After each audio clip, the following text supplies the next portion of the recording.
ओम साई राम। आज हम आपको श्री साई सचित्र का 42वां अध्याय सुनाएंगे। हेमाड पंचजी ने लिखा है। श्री साई सचित्र बाबा ने स्वयं लिखवाया है।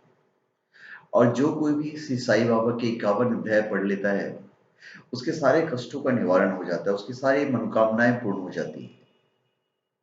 42वें अध्याय में हम आपको महासमाधि की ओर के बारे में बताएंगे, भविष्य की आगाही, रामचंद्र दादा पाटिल और तात्या कोटे पाटिल की मृत्यु को टालना, लक्ष्मीबाई शिंदे को दान देना और समस्त प्राणियों में बाबा का वास और अंतिम क्षण के बारे में बताएंगे। बाबा ने किस प्रकार समाधि ली, इसका वर्णन इस अध्याय में किया गया है।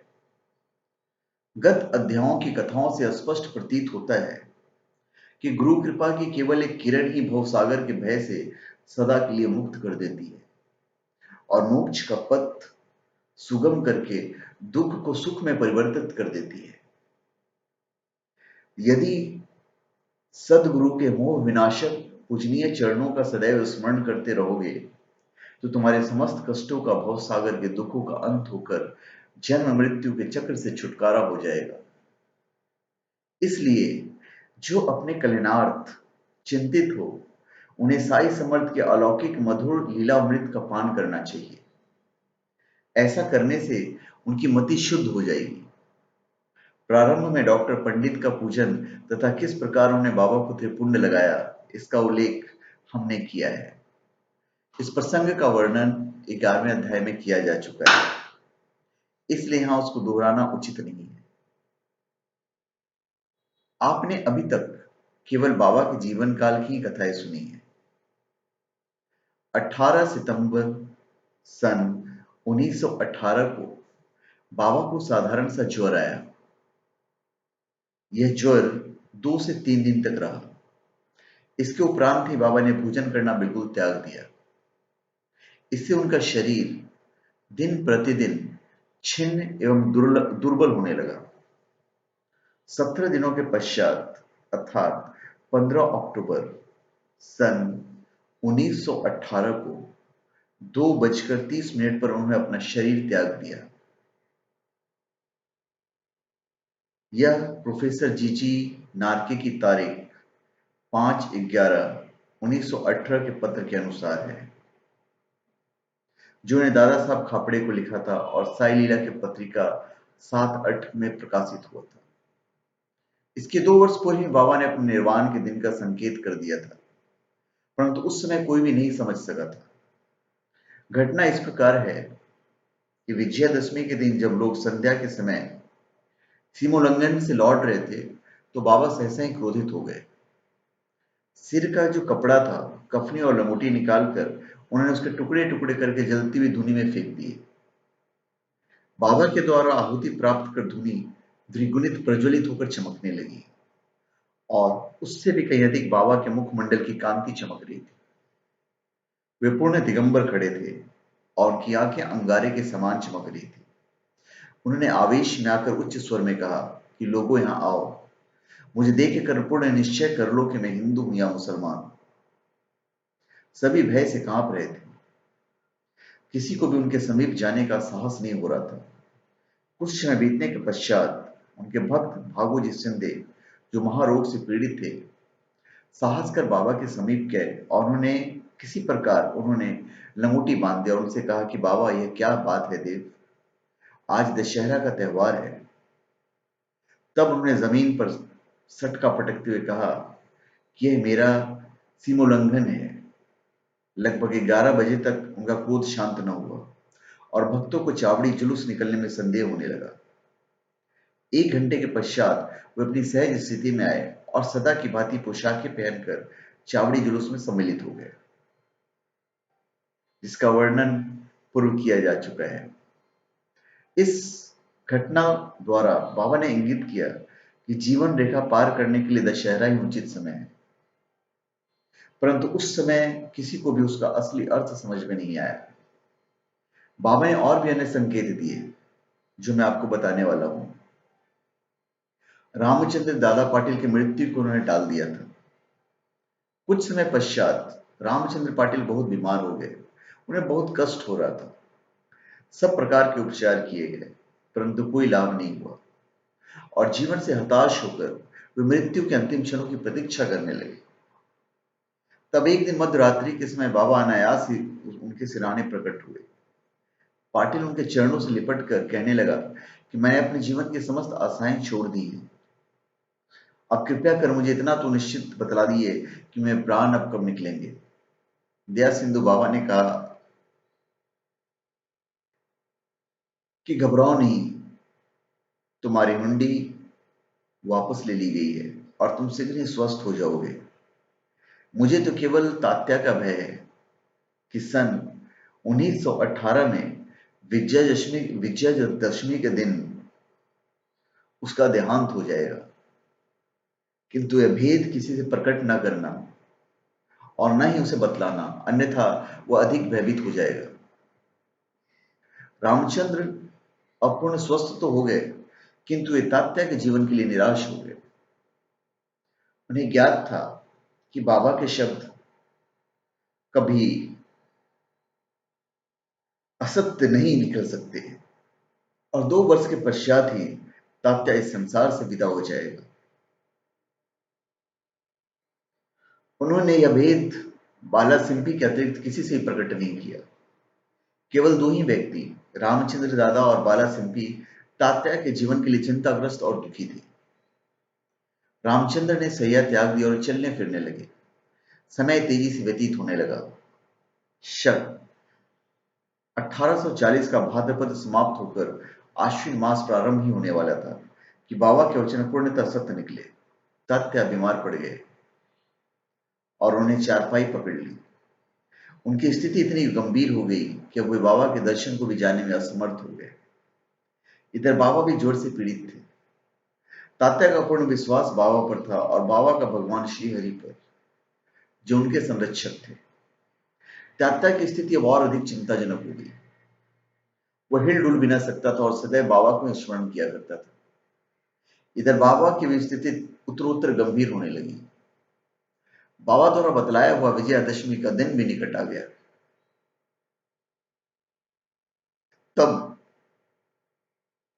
रामचंद्र दादा और बाला शंकर बहुत घबरा गए। उनके शरीर कांप रहे थे, पसीने की धाराएं प्रवाहित हो रही थी कि अब तात्या का अंतिम दिन उनके साथ है। जैसे विजयादशमी का दिन आया, तात्या की नाड़ी की गति बंद होने लगी और उसकी मृत्यु सन्निकट दिखलाई देने लगी। उस समय एक विचित्र घटना हुई। तात्या की मृत्यु टल गई और उसके प्राण बच गए, परंतु उसके स्थान पर बाबा स्वयं प्रस्थान कर गए और ऐसा प्रतीत हुआ जैसे कि परस्पर हस्तांतरण हो गया था। सभी लोग कहने लगे कि बाबा ने तात्या के लिए प्राण त्याग दिए। ऐसा उन्होंने क्यों किया, ये वही जाने, क्योंकि यह बात हमारी बुद्धि के बाहर है। ऐसा ही प्रतीत होता है कि बाबा ने अपने अंतिम काल का संकेत तात्या का नाम लेकर किया था। दूसरे दिन 16 अक्टूबर को प्रातःकाल बाबा ने दास गनु को पंढरपुर में स्वप्न दिया कि मस्जिद अर्रा के गिर पड़ी है। शिरडी के प्राय सभी तेली तंबोली मुझे कष्ट देते थे, इसलिए मैंने अपना स्थान छोड़ दिया है। मैं तुम्हें सूचना देने आया हूं कि शीघ्र वहां आकर मेरे शरीर पर हर तरह के फूल इकट्ठा कर चढ़ाओ। दास गनु को शिरडी से भी एक पत्र प्राप्त हुआ और वे अपने शिष्यों के साथ लेकर शिरडी आए और उन्होंने बाबा की समाधि के समक्ष अखंड कीर्तन और हरिनाम प्रारंभ कर दिया। उन्होंने स्वयं फूलों की माला गुथी और ईश्वर का नाम लेकर समाधि पर चढ़ाई। बाबा के नाम पर एक बृहद भोज का भी आयोजन किया गया। एक्चुअली में बाबा ने तात्या के मां को एक वादा किया था कि मेरे होते हुए तुम्हारे बेटे को कुछ नहीं होगा। और बाबा ने अपनी जान देकर तात्या की जान बचा दी। विजयादशमी का दिन हिंदुओं के लिए बहुत शुभ होता है और सीमोल्लंघन के लिए बाबा द्वारा इस दिन का चुना जाना सर्वथा उचित ही है। इसके कुछ दिन पूर्व उन्हें अत्यंत पीड़ा हो रही थी, परंतु आंतरिक रूप से पूर्ण सजग थे। अंतिम क्षण के पूर्व वे बिना किसी की सहायता लिए उठकर सीधे बैठ गए और स्वस्थ दिखाई पड़ने लगे। लोगों ने सोचा कि संकट टल गया और अब भय की कोई बात नहीं है तथा वे शीघ्र ही निरोग हो जाएंगे, परंतु वे तो जानते थे कि मैं शीघ्र विदा लेने वाला हूं और इसलिए उन्होंने लक्ष्मीबाई शिंदे को कुछ दान देने की इच्छा प्रकट की। लक्ष्मीबाई एक उच्च कुलीन महिला थी। वे मस्जिद में बाबा की दिन रात सेवा किया करती थी। केवल भक्त महालसापति तात्या और लक्ष्मीबाई के अतिरिक्त रात को मस्जिद की सीढ़ियों पर कोई नहीं चढ़ सकता था। एक बार संध्या समय जब बाबा तात्या के साथ मस्जिद में बैठे थे, तभी लक्ष्मीबाई ने आकर उन्हें नमस्कार किया। तब बाबा कहने लगे कि अरे लक्ष्मी, मैं अत्यंत भूखा हूं। वे यह कहकर लौट पड़ी कि बाबा थोड़ी देर ठहरो, मैं अभी आपके लिए रोटी लेकर आती हूँ। उन्हें रोटी और साग लाकर बाबा के सामने रख दिया, जो उन्होंने एक भूखे कुत्ते को दे दिया। तब लक्ष्मीबाई कहने लगी, बाबा यह क्या, मैं तो शीघ्र गई और अपने हाथ से आपके लिए रोटी बना लाई, आपके एक गिलास भी ग्रहण किए बिना उस कुत्ते के सामने डाल दिया। तब आपने व्यर्थ मुझे कष्ट क्यों दिया? बाबा ने उत्तर दिया कि व्यर्थ दुख न करो, कुत्ते की भूख शांत करना मुझे तृप्त करने के बराबर ही है।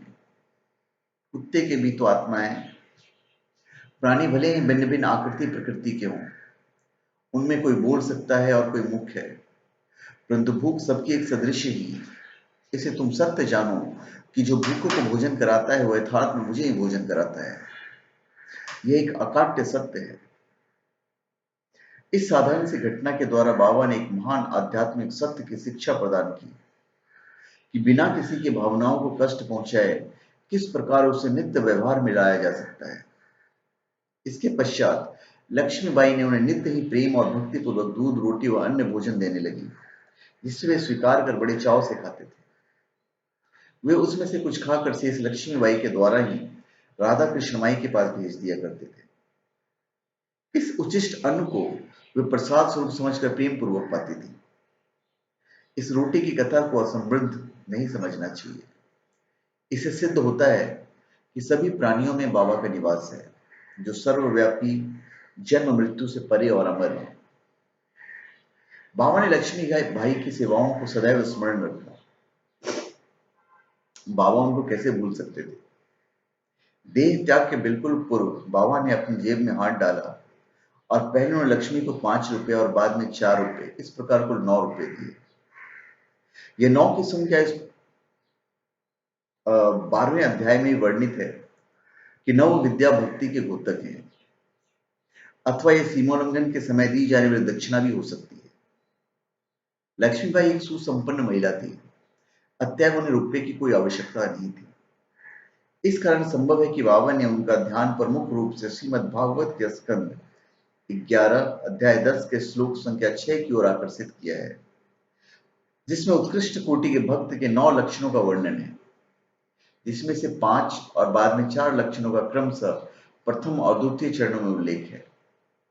बाबा ने भी उसी क्रम का पालन किया, पहले 5 और बाद में 4, कुल 9। केवल 9 रुपये ही नहीं, बल्कि 9 के कई गुने रुपये लक्ष्मीबाई के हाथों में आ गए होंगे, किंतु बाबा द्वारा प्रदत्त ये 9 का उपहार वो महिला सदैव स्मरण रखेगी। बाबा सदैव सजग और चैतन्य रहते थे और उन्हें अपनी अंतिम समय में पूर्ण सावधानी से काम लिया। उन्होंने अंतिम समय सबको वहां से चले जाने का आदेश दिया। चिंता मग्न काका साहब, बूटी और अन्य महानुभाव जो मस्जिद में बाबा की सेवा में उपस्थित थे, उनको ही बाबा ने बाड़े में जाकर भोजन करके लौट आने को कहा। ऐसी स्थिति में बाबा को किला छोड़ना तो नहीं चाहते थे, परंतु उनकी आज्ञा का उल्लंघन भी तो कोई नहीं कर सकता था। इसलिए इच्छा न होते हुए भी उदास और दुखी हृदय से उन्हें बाड़े को जाना पड़ा। उन्हें विदित था कि बाबा की स्थिति अत्यंत चिंताजनक है और इस प्रकार उन्हें अकेले छोड़ना उचित नहीं है। वे भोजन करने के लिए बैठे तो, परंतु उनका मन कहीं और था, बाबा के साथ था।